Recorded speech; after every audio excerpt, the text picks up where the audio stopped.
If you are a detailer and you are detailing Jeeps, you're going to realize that there is a lot of trim on these vehicles. And if the trim is not protected, it's going to fade over time, and there's a lot of it to fade. So protect it from the beginning. Now with this Jeep Wrangler, the trim has already started to fade. We're going to restore it. We're going to protect it for up to 2 years. We're going to show you how to do that. Now the paint also needs to be polished. We're going to show you that in another video. So watch this entire video all the way through. That way you get a good understanding of how to restore trim and then how to maintain it. I'll give you some tips on that as well. And in the following video, we'll show you how we take care of this beautiful green metallic paint, because it needs some help too. Don't forget to subscribe and click that bell so you don't miss stuff. And check out the links down below, as well as our new website where we have free documents on there to download. So as we take a quick look around, you can see how faded the trim is. Now this right here, some people call tiger striping, and that is actually in the plastic itself. It's kind of from the mold or how they make the plastic. That doesn't always go away even if you restore it. So don't be disappointed if that still shows up. I actually see this on brand new Jeeps as well, where the trim is not even faded. That tiger striping will still show up, unfortunately. Now this is a different material altogether. This is a painted matte material, so this is not a plastic, so you're not going to necessarily treat it the same way, even though you can coat this with ceramic coatings and trim coatings. I would opt for a regular paint ceramic coating instead of a dedicated trim coating because it's different. It's not as porous, so you can use a regular paint coating on this. We're not going to do that today because that's not needed, but the trim, the customer is definitely concerned about. Now, one thing to note, when you are going to be treating any areas that you're going to be stepping on or the customer is going to be stepping on, make them aware that either one, you don't want to do it because of liability, but if the customer says it's okay, do it anyway, just reassure them and let them know it's going to be a slip hazard. Be careful with it. If you put any type of silicone or water-based dressings, it's very slippery. Ceramic coatings are a little different because they're not as greasy or slippery like that. They actually dry completely and there's no residue. So just be wary of that. We're going to show you how we treat this stuff as well. Now, like I said, there's a lot of trim here. We have the door handles also, which this is a different type of material. You can treat it, you can ceramic coat it, but it is annoying. Sometimes it just kind of absorbs in and it doesn't always change the way that it looks. So just be wary of that. Some materials look like textured black plastic, but they're some sort of a composite. We have the rubber here as well, which this can be coated, but again, it absorbs it and sometimes it doesn't look any better. Side mirrors are plastic. This definitely is plastic and needs to be restored. And these little pieces here are also some sort of a composite. We'll coat them anyway. Same with the latches here for the hood. The entire front bumper needs to be treated. All these little pieces, the gas cap area, the tail lights, and any of these pieces back here, including the rear bumper. Same goes with the little plastic pieces here. This is actually a camera, and same with these. So this textured plastic is different from this material. This is the roof material, completely different than this plastic. So we're going to wash everything and then we'll show you how we treat the plastics before we apply the coating. Now for the shampoo, we're going to use the Oberk APS. They're all-purpose soap. This is a strong cleaner. It's great for a pre-wash, great for a regular shampoo as well. I put about 2 ounces in there. I want this a little bit stronger today. It's a dirty Jeep. It needs some strong chemicals to clean it. Now for the paint, to decon it mechanically, I'm using the Work Stuff Clay Mitt. So this is what we're going to use today to decon it. And let's see if the paint is gritty, and let's see if we can hear that grit being removed as well. So I'll show you how to use the clay mitts like this. Usually, depending on how bad the cars are, you can get maybe 20 to 30 cars out of one mitt, maybe more.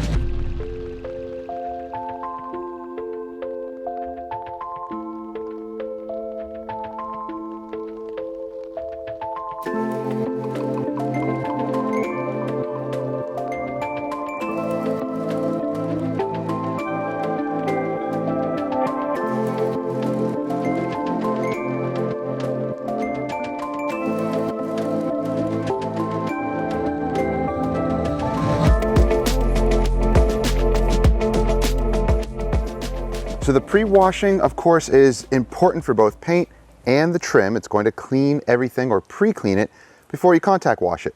But when it comes to deconning the paint mechanically, yes, you can do it with chemical as well. However, chemical is not going to release the bonded contamination that makes your paint gritty. You need some sort of abrasion. This is essentially what it's doing. It is abrading away any of those bonded contaminants, making the paint nice and smooth. Yeah, now we have smooth paint.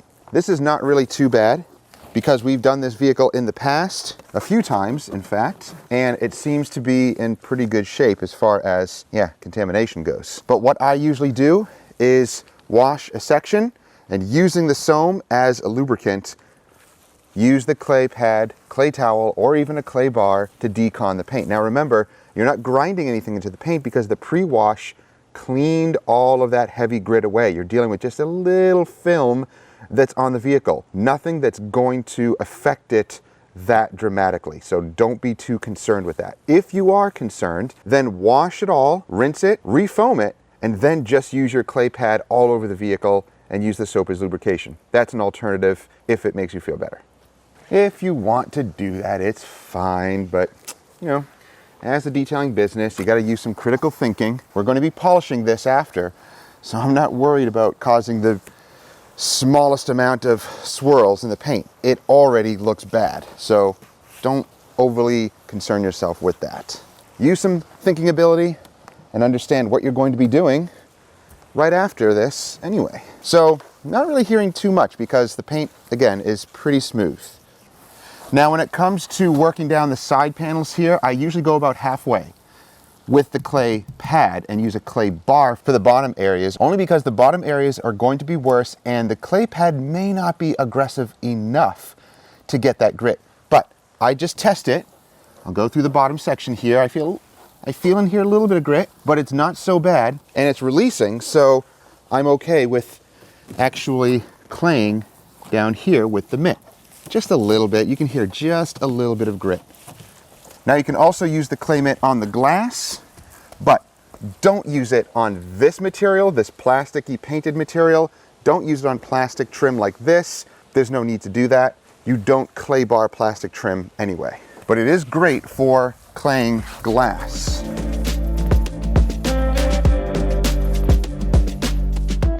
Now, just a quick tip for the wheels on how to clean them and protect them. I'm going to show you an awesome product that you can use to protect your wheels super fast. First things first, we're going to clean them. We have some Shine Supply and Cool Guy.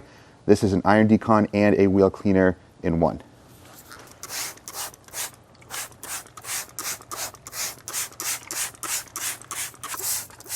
And this is Shine Supply's wheel cleaner. This is a high alkaline cleaner.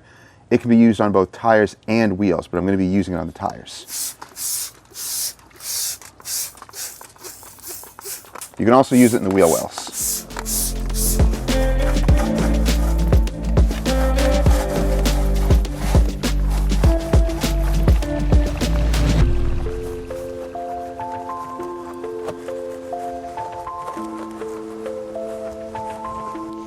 One of the best wheel brushes is going to be the Work Stuff brush for lug nuts and getting into some of these intricate areas.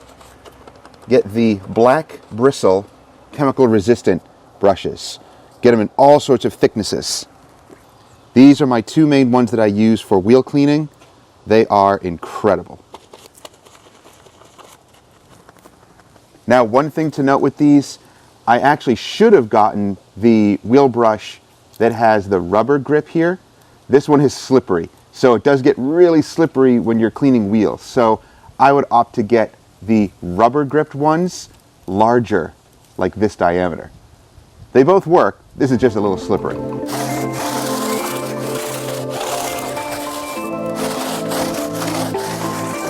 And this brush is from Purist. It is awesome, my new favorite tire brush. The bristles are just a little bit longer than my usual tire brush. Yeah, it works really well, even for big knobby tires.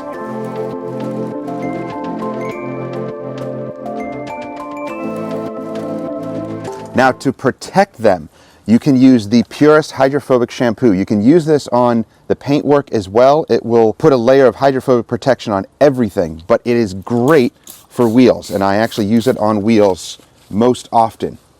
So just use a little mitt, and you can go in and agitate, even into the barrels.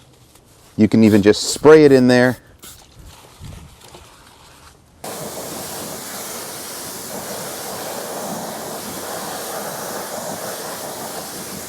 Instant hydrophobics. How long is it going to last? Well, maybe weeks, maybe months, but it all depends on how much you drive and how much you clean your wheels. But because it's so easy to apply, you can do this every single time, and it'll make your wheel cleaning that much easier. Now this is optional, but you can use a chemical decon, and especially for the Jeeps here, even if you're not using a chemical decon, maybe an all-purpose cleaner, and get into all of the emblems and little tight areas, because there's a lot of them on these Jeeps. But if you use a decon, it is going to help get some of those iron particles, if there are any, out of these little areas. But if you use this and you're not seeing any reaction, then stop using it and just switch over to an all-purpose cleaner, because you don't want to be wasting chemical. I like to reserve these types of decons because they are more expensive, so be wary of how much you're spending on your detailing business, and don't just buy things or use things arbitrarily. Be smart about that, unless you don't care and you can use all the chemical you want.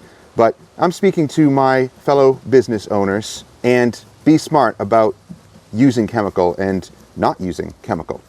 But it is good to use these work stuff brushes, especially the orange or the white tipped bristles, because they're stiff enough and yet gentle enough on paintwork and seams. So these brushes are awesome to use to get into all the seams of these Jeeps.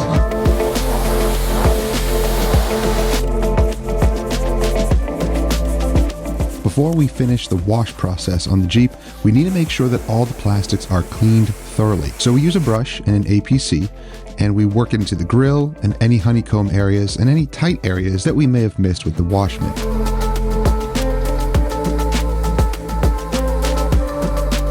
The next important step is to thoroughly dry all the plastic trim and all the seams.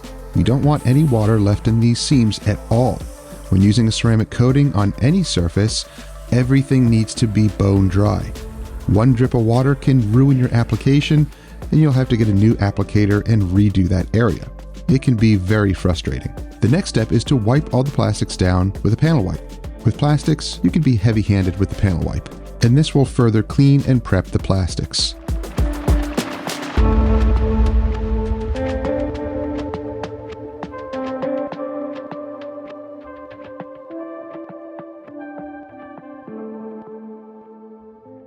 Now for the coating itself, it's very easy and satisfying. We're using the Apex Surface Protections trim coating, and you can use any trim coating you like. The same principles apply with prepping and application. So be methodical and take your time. Cover every square inch and take care to go over the area a few times to even out any dry or overly wet areas.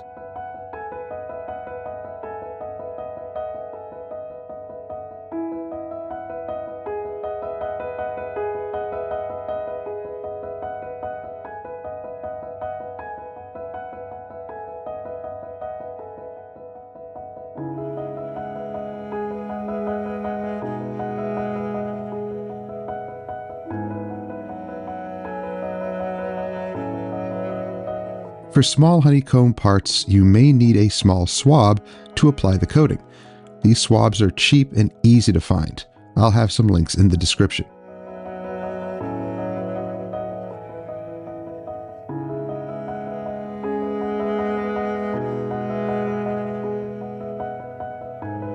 And if you're wondering what we're using to apply the trim coating, it's a method I learned from another detailer. Grab a regular microfiber towel and cut it into small 1.5 inch square sections, or however big or small you want those little applicators to be. Now you have a ton of small disposable trim and wheel coating applicators. Use whatever type of microfiber you want, it doesn't really matter.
Now for the side steps, and this is kind of a tricky area. We always inform the customer that coating these areas will make them a little slippery for the first week or so. They gave us the go-ahead, so we coated it. Always inform the customer when treating any areas that will be stepped on, whether with a dressing or a coating. It will cause a slip hazard.